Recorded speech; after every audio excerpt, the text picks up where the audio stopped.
Thank you, Senator. The senator from Eastern Fairfax County, Senator Somerville. Will the gentleman from Stafford yield for a question? Would the senator from Stafford yield for a question? He yields, Senator. Is the gentleman aware of whether the city of Alexandria has appropriated any money in the state budget for K-12 education? The senator from Stafford. I could not speak to how much money they're appropriated or if they are. Senator from Eastern Fairfax. Will the gentleman yield for another question? Would the senator yield? He yields, Senator. But it's correct that the city is appropriated money in the budget. It's in the appendices, and it shows what each locality gets, and it's in the state budget, right?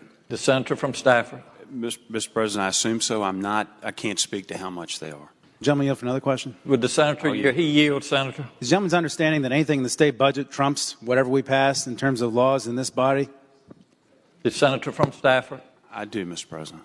The senator from Eastern Fairfax. Will the gentleman yield for another question? Would the senator yield for an additional question? I will yield. Any as he wants. He yields, Senator. So is it accurate to say that the monies that this could potentially affect would be monies that are not specifically referenced in the state budget that might otherwise flow to the city of Alexandria, but not school money and other monies that are specifically appropriated to them? Senator from Stafford. Mr. President, I'll try to answer this one more time. I hope we never have to get there. I hope we never have to get to the point of withholding state money from the city of Alexandria. I have not examined what money may be withheld under this bill because there are specific rules that apply to that, and I haven't gotten that far. Okay, I thank the gentleman. Can't answer your question yet. Thank you, Senator. The senator from James City County, Senator Norman.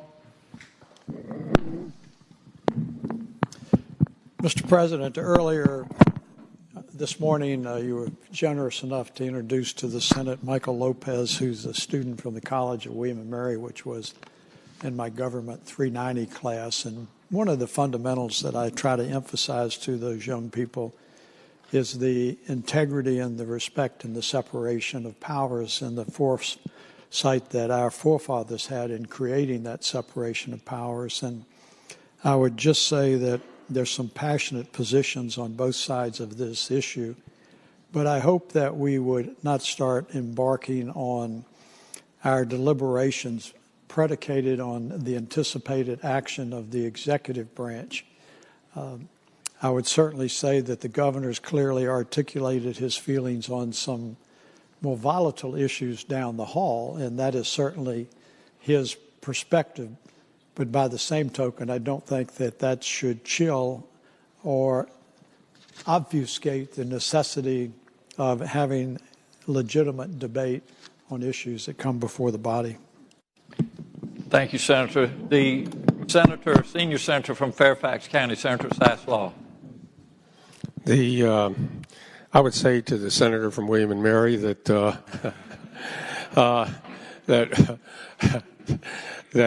from James City County, that everybody, just an aside, used to be a senator from the state of Washington, a U.S. senator named Scoop Jackson, and he was commonly referred to on the floor as the senator from Boeing.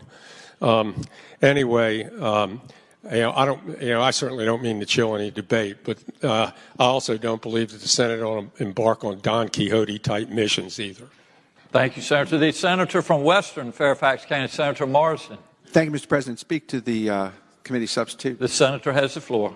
Thank you, Mr. President. Well, I certainly appreciate the gentleman from Stafford's bringing the sense of urgency to the problem. Nobody wants sewage put into the Potomac River, especially from the city of my birth. And but it is our job to create meaningful, reasonable, realistic legislation. I get somewhat concerned when we introduce legislation that's designed to move some process along, where we put in things where we're taking money away from jurisdictions, which is not anything I've ever heard of since I've been here, or putting unrealistic time frames. I'm reminded of the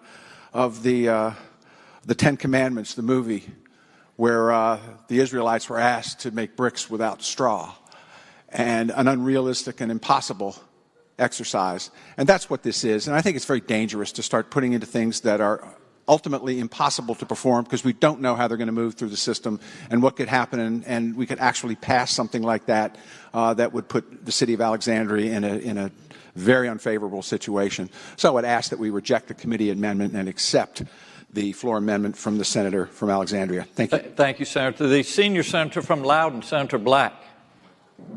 Thank you, Mr. President. I speak against the floor amendment. Ladies and gentlemen, the testimony before committee was that they have been dumping raw sewage for over 100 years, and it's 13 million gallons of raw sewage going into the Potomac, going downstream, going into people's drinking water, going out to where Would the gentleman yield for a question?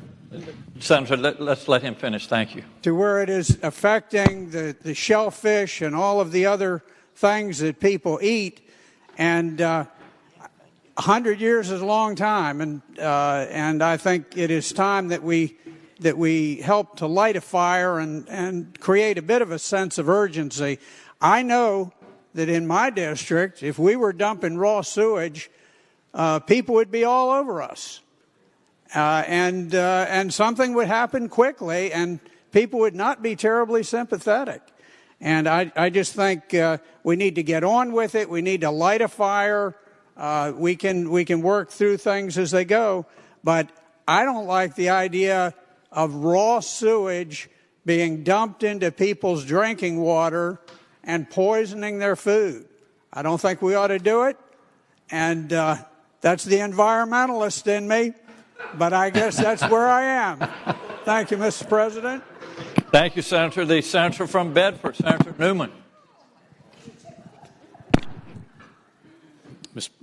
President, could I yield to the gentleman from Stafford temporarily and then back? Absolutely, Senator. Senator from Stafford, you have the floor. Thank you, Mr. President. Just briefly, Mr. President, I want everybody to understand what I'm trying to do here.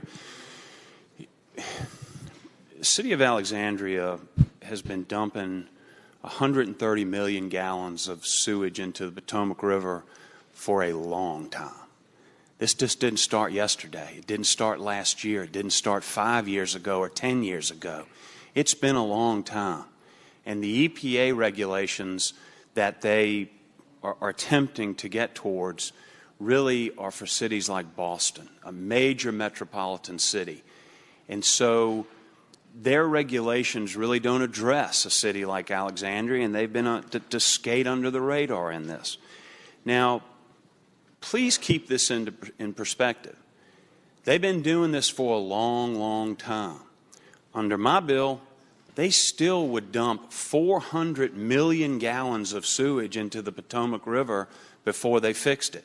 And I'm willing to debate an engineer as to whether or not they can fix it in this time frame. It's aggressive.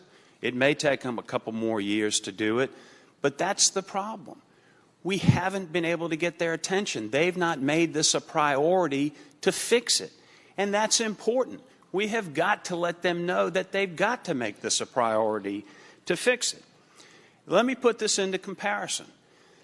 Even under my bill, it would be 400 million gallons of sewage would continue to go into the Potomac River. The Deep Horizon well spewed 360 million gallons of oil into the Gulf of Mexico during that horrific incident, and you see the devastation that caused. Well, you see the devastation that the sewage causes in the Potomac River every day. I grew up on that river. We used to be able to see the bottom. We used to be able to go out 10 feet and see the bottom and catch fish. You can't go in it now. In fact, when my children were little, I wouldn't even let them swim in it anymore because it's that concerning. We have flesh-eating bacteria. We have Vibrio vulnificus. These are serious health issues that face us and the people downstream of Alexandria. This isn't a game to me. And Senator Saslaw, I can assure you, it is not a stunt.